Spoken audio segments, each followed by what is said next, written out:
He glided along the lily pads in the sun, half looking for fish he might eat, and let his mind float back a couple of months. He had returned to his world, the wilderness. He had sworn that he wouldn't.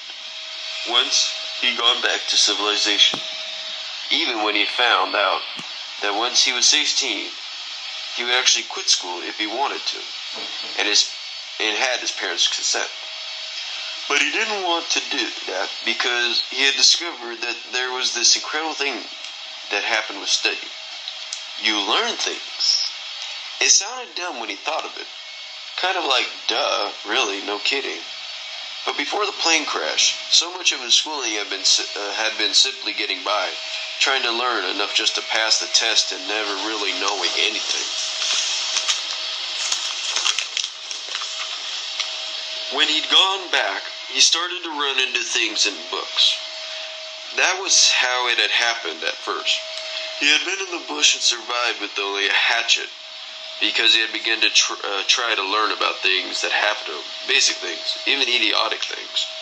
You eat the gut berries, you throw up. Do not eat the gut berries. It sounded silly when you thought of it in that simple way. But when he'd gone back and after the furor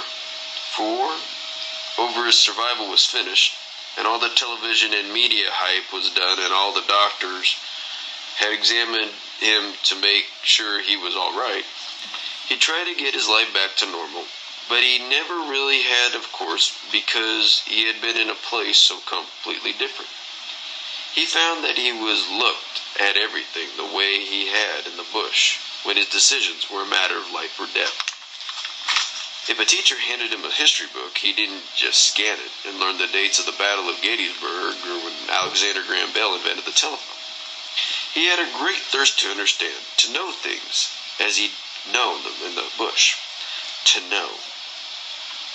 And so he tried to find out more about everything that came to him. Tried to learn about what happened in Gettysburg and came to find that it was not just something in history to take a test about.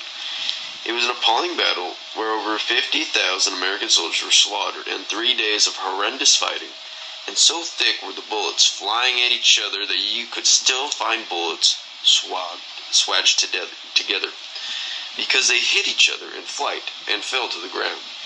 He learned about the Minnesota 1st Volunteers, that of 262 who started the battle, only 47 were left standing at the end, and most of those were wounded.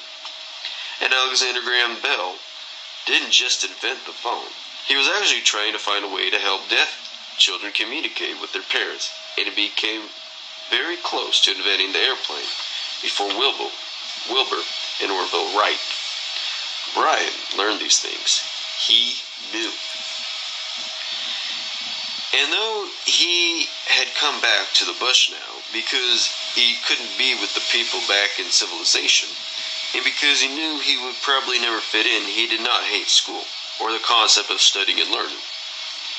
And he did not hate his parents. He loved them.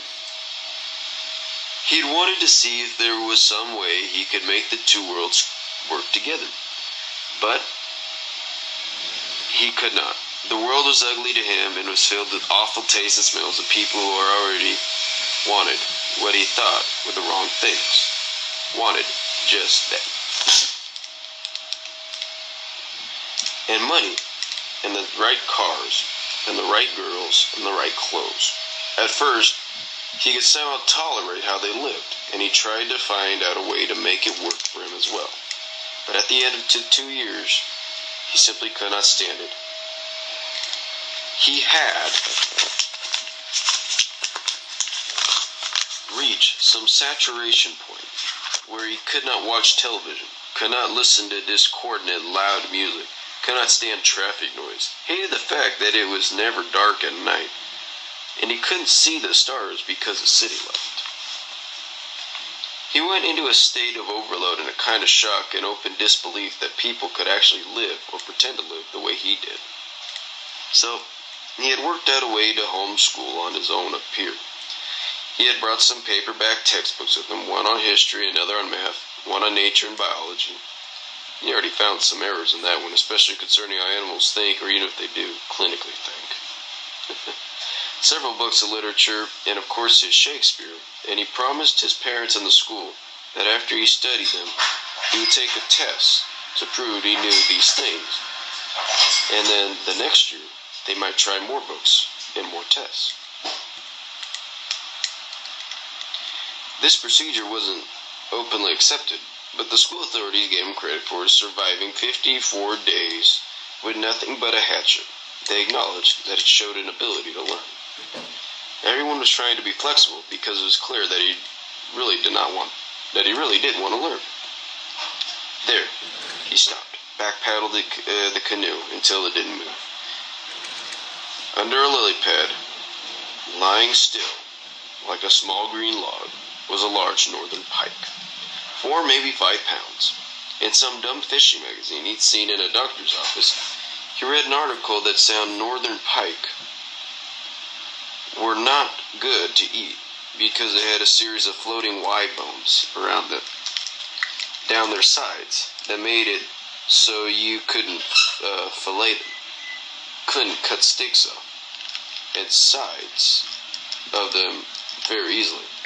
It also said that they were kind of slimy. The truth is all fish were slimy because they're covered with an antibacterial coating to keep disease out. The way Brian cooked them, with the guts out, but otherwise whole, on a flat piece of wood facing a fire, the slime turned a nice blue and came off with the skin. In a cookbook, he found that the French have a recipe called pike à bleu, where they bake the fish and serve it on a platter blue from the slime. Still, he thought it was a long ways from looking at a northern under a lily pad to actually eat one. They were first-class predator. Would take not just an other fish, but frogs, ducklings, and baby loons, and now and then have been known to bite people. Like all good predators, they are very fast and very cautious. Predators cannot afford to be hurt. Even a minor injury was a death sentence, because then they could not catch their prey. This had brought some line and a few small hooks, but he rarely used them. It was much easier and more selective to shoot fish with the bow, and he'd even brought a few triple-pointed barb fish heads glued onto the ends of shafts without feathers, just for a small fish at very short range. But this was slightly different. The northern was too big for the little fish point because of the spread of the 3 points. They wouldn't go into the big fish very far. It would just wound it, and the arrow would just fall out when the fish thrashed around and would get away. He'd have to get a solid arrow with the field point into the head of the fish to kill it, and he was lined up all wrong for the kill. He was skirting the lake heading north with lily pads on the right of the canoe, and since he shot right-handed, it was awkward to pick up the bow and swing to the right and get a shot without exposing his whole body, which would probably scare the fish away. The same problem existed if he raised himself in the canoe and tried to turn around and face the other way to get a shot. He had the cargo bundled in front of him with all his gear, and he was sitting in the rear of the canoe. If he tried to rise and turn, he would undoubtedly scare the fish away. And besides, with the way he was kneeling and with the small amount of room, it would be almost impossible to turn. Still, it was early in the day, and there was plenty of light left, plenty of time before he stopped for the night. He crouched down toward the front of the canoe, and with carefully, extremely slow motions of the paddle, he took almost 10 crawling minutes to turn the canoe around so it was facing the other way. Just like so, what he did now, so much how he hunted, it was a stalking procedure. He had learned long ago that to hurry is to lose. Patience was the key, the absolutely most important part of hunting anything, from fish to moose. He needed to take the time required. When he was learning more about the North Country, He read that Inuits hunting seal on the ice would squat over a sealed breathing hole for hours, even days, waiting for the seal to come up in the hole to get air. The Inuits would put a small piece of feather over the hole and would stand with bone harpoon ready. And when the seal came into the hole, the air pushing ahead of its body would ruffle the feather, and the hunter would lunge with the harpoon and bury the barbed head in the back of the seal. The seal might weigh 400 pounds, and the harpoon didn't kill it, but it was merely attached to a line the Inuit was holding. So the whole process was very dramatic, like trying to hold a good-sized bull with a piece of string. The hunter had to hold the seal with one hand and probe with another, killing a spear to kill the seal while he was trying to pull the hunter down through the ice into the water. Needless to say, it didn't always work, and he had read that the hunters were so patient that if the seal never came or they lost it after the first strike, they would not be frustrated, but might merely shrug and go to the next hole. Okay. And Brian learned polar bears hunted seals the same way. The bear waiting by the hole for a seal to come take a breath, squinting so its eyes wouldn't give away, and covering its black nose with a white paw for the same reason. And when the seal came, the bear lunged down, grabbing it by the nose and pulling the entire 300 or 400 pound seal up through the 6-inch hole into the ice, pulverizing it, turning the inside of the seal to a kind of stew. It took that kind of patience. Brian crouched, peeking over the edge of the canoe at the northern, all the while, barely moving the paddle until the canoe had completely swapped ends. Looking from beneath the water, he hoped, like a slowly drifting and turning log. It must have worked. Once the fish seemed about to move, its back arched and its gills flared. But a small northern came by, and Brian could see it was merely defending its territory. At last the canoe was positioned right, and the northern was still there, in a slight better place because a lily pad was partially covering the fish's eyes.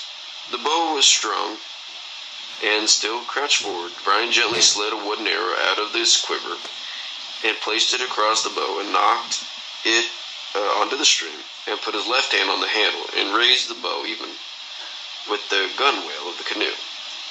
Went a little higher, so the arrow would just clear the side of the canoe. Then, holding the bow almost sideways, he pushed it, while pulling the arrow back, tucked the feathers under his chin, aimed at the bottom edge of the fish to allow for refraction. He learned that the hard way by missing the fish when he first started hunting after the plane crash. He released the arrow. The arrow was slowed only a tiny amount as it traveled through the water and hit the northern with force, full just above the eye. Whether by luck or design, it was an almost perfect shot that the shaft slammed through the brain, cutting the spinal cord, stopping halfway through the northern. The fish, dead in an instant, gave a spasmodic death jerk, a sideways arching of its body, which flung it off into shallower water, perhaps 5 feet deep.